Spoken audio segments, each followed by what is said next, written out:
Opening this week at the Children's Theater Company in Minneapolis is a new play called Morris Micklewhite and the Tangerine Dress. Earlier this month, I had the opportunity to sit down with the playwright, Juliany Taveras, to discuss a little bit about Morris Micklewhite, what it's about, what it means to them, what it means to our community, what it means to our world today, and why it's an important opportunity to share with the next generation. But let's start off learning just a little bit about what Morris Micklewhite and the Tangerine Dress is about from the playwright who adapted it from the children's book onto the stage at the Children's Theater Company, Juliany Taveras. Yeah, so the play is called Morris Micklewhite and Tangerine Dress, just like the children's book, which is an adaptation. And it is, simply put, a story about a young kid named Morris who loves to be creative and express himself. And one of the ways he does that is by playing dress up at school. And one of the things he loves to dress up in is this tangerine dress because he loves how it sounds and the color, and it reminds him of his mom and tigers and all these other things that he loves. And then, as might not be surprising to those of us who live in this society, it gives him some trouble at school, and there's a little bit of pushback and just sort of bad vibes and bullying from his classmates.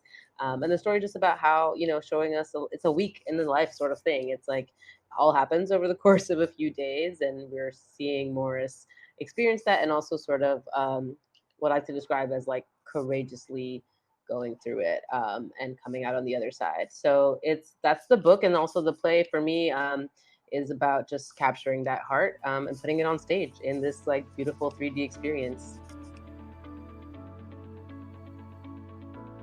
Heavy topics like acceptance, love, inclusion, family, and social dynamics weigh a lot on adults in our culture.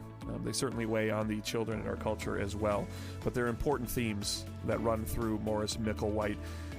Juliany shares a little bit about why it is important to address these themes, to break down some of the stigmas surrounding them, and speak these truths to the up-and-coming generations. Yeah, I think it's so important to just be able to, there's something I think that art and storytelling can do really powerfully, among other things, is allow us to connect to experiences that might not be exactly like our own, but that we can find that sort of connection with regardless, and remind us that, yeah, we are all going through it here, and it, can take a lot of forms, but we can share sort of that, the struggle itself as a human experience, and also the self-expression, the positive part. So I think it's like, for me, the story too is like about, because we're in Morris's perspective, it's also about just being able to accept ourselves, right? I think it starts there. So it's so important, yes, to talk about like, accepting other people and including one another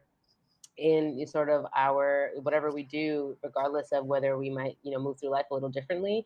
But I think what's so strong about Morris's story for me is that it starts with him and his own imagination and accepting his own sort of perspective. And actually, once he does that, and once he taps into that courage, with the support of a really loving mom and his stories and his toys and all these activities that he loves to do, that actually becomes infectious and inspires that in his classmates as well. And yeah, at the end of the day, I really think it is just about like, we're all here vibing, as I like to say. And I love that Morris, for him, this dress is a very sensory thing. It's a very like pleasurable thing. He's not thinking about all these, social things that we impose onto something like clothing. He's just like, I love how it sounds. I love how it feels. I love how it looks. And that's, to me, such a pure, like wholesome, universal thing. Is like, we're here, we have our senses, we're in this weird world that none of us really know how we got here or why we're here. And can we just enjoy it? And can we support each other in enjoying it, even if we enjoy it in different ways? Morris Micklewhite is adapted and written through the eyes of Morris, a child. A very interesting decision by the author, and then continued with Juliany and the playwright. You have this perspective of adults who tell kids what to do, and then you have the opportunity for a kid to share through their perspective and their eyes what this looks like, what this feels like. It was a very important piece of this adaptation. Oh, I think it's so important. That's, one of the big reasons I'm so honored to get to work on it, because I think it's easy for us, especially, as we get older, for adults, we learn things and we like, I think sometimes it comes from a good place. We want to like share that with young people. We want to be like, here, watch out for this. We did this, and like tell them, try to do it this way, But at the end of the day, for one, we're going to have to learn on our own. I think it's great to receive wisdom from adults and advice and things. But I think sometimes that can veer into trying to like sort of control kids and set them on a certain path, when really what's so, I think, a really magical and valuable thing about being that young age is that you are so present and you are so sort of plugged into your senses, and you're learning so rapidly. And that's a really special place to be. And I think we should support that in children rather than trying to sort of constrain it. And so I think to have the story come from his perspective, I think will be hopefully, yeah, really resonate with young people, and seeing young actors. It's mostly young people that are going to be in the show, and on stage. And I hope that that resonates with other young kids, seeing that and being like, oh, my perspective matters, my story matters. And something we talked about a lot in the process as I worked on the drafts of the script was really anchoring it in that, and not having too much, even with just one, there's two adult characters played by one adult actor, and making sure that it wasn't, we didn't have moments where that person was solving the problem, right? Or it was actually they saved the day. It was actually Morris and his courage and his imagination that propels the whole thing. And I think that's a way to like shout out that in children and be like, you know things too, like, and you follow that heart and that spirit, because it has a power to it by nature of the age that they're at. The process of adapting a story from a book is both beneficial and difficult. You have an outline, you have a story that has been proven, it has been successful, but then you have the opportunity to expand and use some creativity to fill in the gaps and turn a short children's book into an hour-long stage performance. There's a lot that goes into that. I think, this one was actually largely enjoyment. I think, any of the difficulties, so I had such great support with the children's theater, and our conversations as I worked on the drafts. And the book is so beautiful, and such a, like, I think I love adapting because, for one, I get to like have such a great thing to start from, right? A lot of us as artists, like the blank page is the enemy. So to adapt, you're like, oh, great, thank you. Yes, you're giving me so much wonderful stuff to work with already. And then it feels like this act of translation, right? Of like, okay, these things that in a book are effective because of a beautiful illustration, or because of, the simplicity of the way the story is phrased. How do I capture that same effect using the tools of theater, right? Using the fact that we have lights and dialogue and a three-dimensional space. And so the process for me was starting with like creating a sort of structure, be like, okay, the book takes over takes course over a week, and I'm gonna follow that same structure for our scenes. And so what it meant too was that I could really just take every moment in the book that's just like a single illustration or a few lines and expand it, right? Kind of like that idea of like you step into a book and the whole world. It feels like that. Like, okay, if I were to like magically open a portal and step into this page, what else would I witness, right? How would that dialogue actually play out, even if it's just a line in the book? I get to then expand that into like a whole hour on stage of these characters talking. So it's a lot of fun character work because the characters are already there, and then I get to really try to flesh them out and think about like, oh, even the ones that are being mean, right? Even the characters, the kids that are saying some pretty harsh things, where's that coming from, and how do we really give that sort of full rounded, literally 3D on stage feel to this story. And so it was really fun. And then I got to do workshops with CTC. So after I had a few drafts from my sort of like writing cave, I then got to go to Minneapolis, and workshop with student actors, with our director Heidi. And that was game changing too, because then you actually start to hear it and feel it. And that helped transform the script a lot as well. So it was a lot of stuff, the process, but it really felt super fun the whole way, and I had a lot of support. And the book is amazing, so it was a great starting point. Along with a lot of hard work and dedication, playwrights pour themselves, their experiences into their work. Juliany was no different. They shared that they have the opportunity to kind of look back on their life and the impact that it had on putting something like this together. Yeah, always, right? I think when I was really trying to connect with Morris's character and like imagine, yeah, like really get into his shoes sorry, oh my gosh, the highway is really loud. Really connecting with Morris, I really felt like connecting with my younger self, which is something I really enjoy about getting to work on children's shows and children's media specifically. because I think that's an important conversation, like our inner conversation. We should remember and connect with what it was like to be young, or else it's being grown adults who don't connect with children, even though we need to.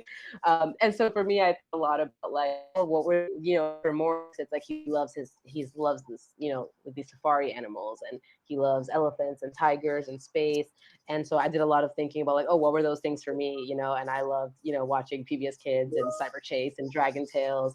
And so even though I wouldn't say any of those like explicit details came in, I think I was definitely trying to channel the feeling of like what it was like to be a child and be so enamored by these stories and use them as ways to sometimes escape, right? I think he can escape more painful situations by going into his imagination. But it's also the thing that allows him to, right, tap into his courage and sort of recenter himself to come back to deal with his reality. So in an emotional sense, I feel like I was tapping into a lot of that, and yeah, just remembering my toys and my, and sticky moments that I had as a kid. And what a lot of times I'm writing what I wish I had done or what I wish I had, and that's part of how we help, the next generation, without telling them like do it this way, but just being like supporting, like, oh, what's that thing, what do I wish the teacher had said, or what do I wish my mom had said when I had a difficult thing going on in school. So in that way, I think I bring in my own life into the story.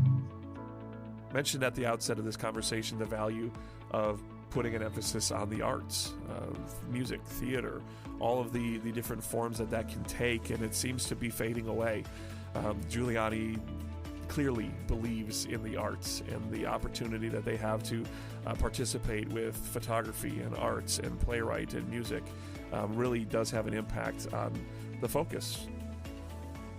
Yeah, I'm excited because my sister just had a baby last year, so I'm ready to be that titi and be like, let's take you out and do some fun stuff. Let's go to the library, craft hour. Yeah.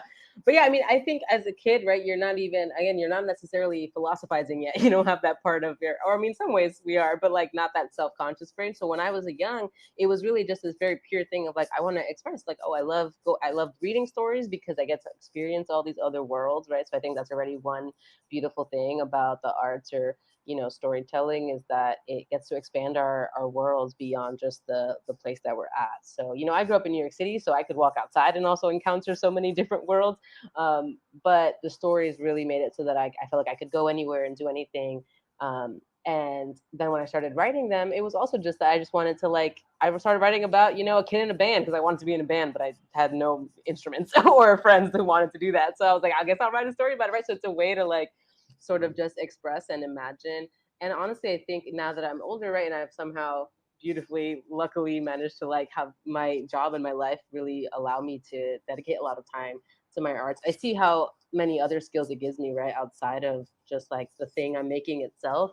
I think being a theater maker, being a writer, it's just something that cultivates a really great sense of being able to express yourself in any way, right? We need to communicate with other people, collaborate. Theater is so collaborative, so I learn a lot about just how do we work with other people to create something together, which is at the end of the day, if you think about it, kind of all of human society. It's we're all here and we gotta, and that's how we have all the things we have now, is because one day we got together in bigger and bigger villages and cities, and we're oh, now with all these people, we can make even more things happen, So at the end of the day, I think it's just that creative energy is something we all have, regardless if someone considers themselves an artist or makes something that's seems like capital A art. We are able to create, and that's a huge human skill and sort of I think natural desire that we have, no matter what form it takes. So yeah, I think it's so important to have that. And yeah, even the thinking of I was in rehearsals. I was in Minneapolis for the first week of rehearsals, and the student actors just getting to talk about having that space to come to after school, after a hard day at school or a long day at school. And then but we come here and it's so much fun. So even just having fun is a great reason to do arts. The Children's Theater Company here in Minneapolis is a gift to our community. It's a gift to my specific family, and it's a gift certainly to our community at large. The Children's Theater Company here in Minneapolis is a gift to our family. It's a gift to our community, and it's a wonderful gift that you can give those that mean a lot to you in your life. Morris Micklewhite and the Tangerine Dress opens October 10th and runs through November 19th at the Children's Theater Company here in Minneapolis. Best enjoyed by everyone ages 4 and up. We will be there this weekend. Special thanks to Juliany for the conversation today and the Children's Theater Company for setting up the opportunity to chat with the playwright behind Morris Micklewhite and the Tangerine Dress.